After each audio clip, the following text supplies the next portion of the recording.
If the Democrats want to insult the women of America by making them believe that they are helpless without Uncle Sugar coming in and providing for them a prescription each month for birth control because they cannot control their libido or their reproductive system without the help of the government.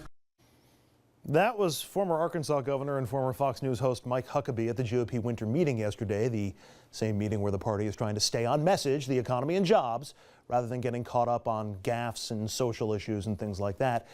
And that was him getting caught up in a gaffe on social issues. This one was on contraception, but some in the GOP are trying to make more of another woman's issue, abortion. And that, of course, has gone equally well in the past. If it's a legitimate rape, the female body has ways to try to shut that whole thing down. I came to realize life is that gift from God, and I think even when life begins in that horrible situation of rape, that it is something that God intended to happen. Two quick reminders at this point. One, that one unnamed state GOP chairman at the same winter meeting said, quote, "Only we can screw this up this time," meaning the midterms this fall and the party's own bumbling forward. The other reminder that former Congresswoman and future candidate Nan Hayworth was on RFL last night saying essentially the same thing. The party needs to show tolerance and avoid social issues. She said she's not going to be running on any social issues, but she also couldn't explain why so many in her party either can't or won't avoid dealing with them. So that's where I'm starting with the panel tonight. Why can't or won't the GOP get out of its own way on social issues? It's not where the public is. Their view, every poll suggests, every view that the Republicans primarily have on social issues, not where the public is. Well, I can explain that. Go ahead. Because of the base, the passion and the energy in the Republican Party, not the numbers, and certainly not the general electorate, but our social conservatives, our Tea Party folks. Those are the ones who volunteer. Those are the ones who give donations. Those are the foot soldiers in all these campaigns. And they start saying, hey, when do we get our issue? When do we get our stuff? And those are the issues that are important to them. So of course the party has to cater to that. Well, part of this, though, too, isn't necessarily That's true, even the base. isn't it? Honestly, I'm not going to go that far with it at this point, and here's the reason why. It's true-ish. The simple answer is that the Democrats keep crying about this war on women. And every single thing that the Republicans do, they cry that way. So what happens is the Republicans feel they've got to defend that argument. And with that, you get old white men talking about women and sex. And none of that, nothing good comes out of that. Bottom line, wait. Bottom line is, I'm really trying to understand this. Yes, we shouldn't talk about this. I'm really trying, as a man who has a daughter, I'm really trying to get this. So it's the Democrats that are pushing this war on women, and it's not your own candidates talking about forced rapes and women, a woman's body has a way to shut this down. Just because you're pro-life doesn't mean it's a war on women, but the Democrats claim it is. Okay, so the men stand up and say things they shouldn't. First off, what man should be talking about using the word libido in a speech and not think that's going to be the main part of the speech that gets reviewed? So Governor Huckabee was wrong. He never should have used. He was right to attack the Democrats. He was wrong to use that word. Governor Huckabee was wrong. You know the governor from working You know what? at Fox. I have to say, I like Mike Huckabee. Right. And Yeah, I would consider him a friend. I mean, we're not hanging out and having beers every night, but I mean, we have a nice, friendly relationship. And he is a man with good political skills. He's very good in front of an audience, and he has a real human touch, mostly coming from his early days in the pulpit. You know, he was a minister and still feels that. I don't know. I think he was just.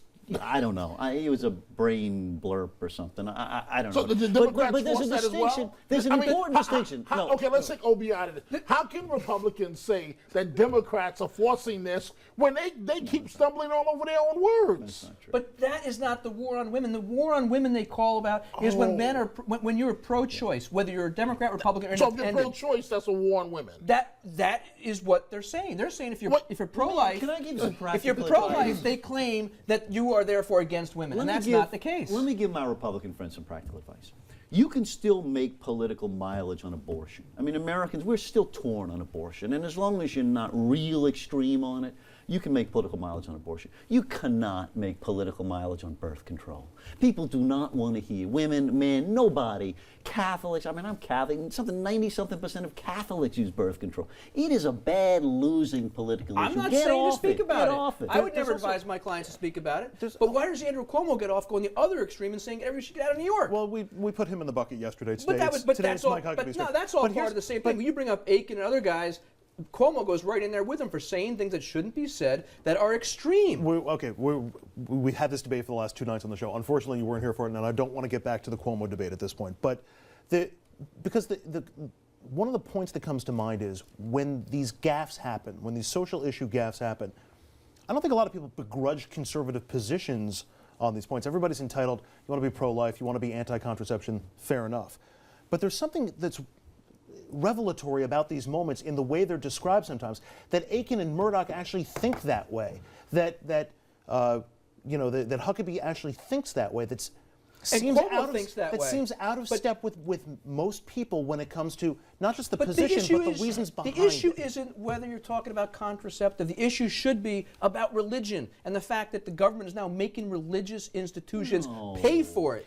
That should be the bigger question. That's where it should go, not about individual choices. My point is that the religion and the science from the Aiken and the Murdochs think that it's just impossible for those things to happen. Or that from Huckabee, it's the equation that contraception equals libido, that there's one connected to the other. It seems as though those are the brain gaffes that are going on in those moments, and that's why they're so bad. What he was trying to say is that the Democrats, we have to fight the Democrats and make sure we find a way to explain to them that just because the government provides something isn't the answer of why you should go to them. Whatever that might be, we have to explain that you want to have a better job, you want to have a job, you want to make sure the economy grows, you want to go back and fight that way, and that's where we have to go in there. Seriously, fold on birth control. It's not a winner for you. I didn't say it was. What I'm saying is when they bring it up, though, and they talk about it, it has to be very, very careful how they do it, and they have to do it in a way where it talks about the religious side, not about what people are choosing to do. But what I don't understand is why Republicans are always trying to tell a woman what she should do with her own body. What makes a man more qualified to tell a woman what she should do with her body? That's where you're making the mistake, the Republican Party. It is men and women. There are plenty of pro-lifers in this state across the country I only see that are Republican men making the mistakes, putting the big because when the a big woman foot in says their it, mouth. she's allowed to say it. That's why I'm saying men should not talk about this. I started this whole thing by saying that, didn't I? I said that no white man should be talking about this kind of stuff. Tuesday night, we'll see if this comes up, because Catherine Morris Rogers, who is a mother and a congresswoman from Washington State, is giving the Republican rebuttal to the State of the Union address. And is that anything more than a head nod to women on these social issues, or do you think there's actually value in putting? She is granted the highest ranking woman in the House. She's in leadership, yeah.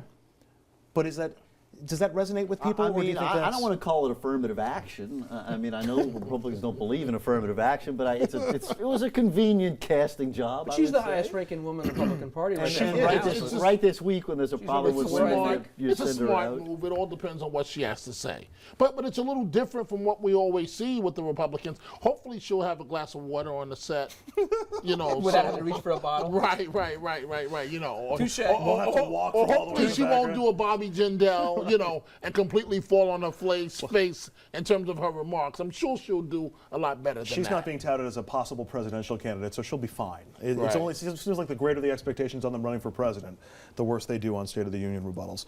Up next on RFL, speaking of State of the Union, it is the biggest political speech of the year, and yet it feels like no one's talking about it, and there's certainly no buzz about it. Are we looking at the least significant State of the Union in recent memory? Plus, details about our live address coverage next. Stay with us.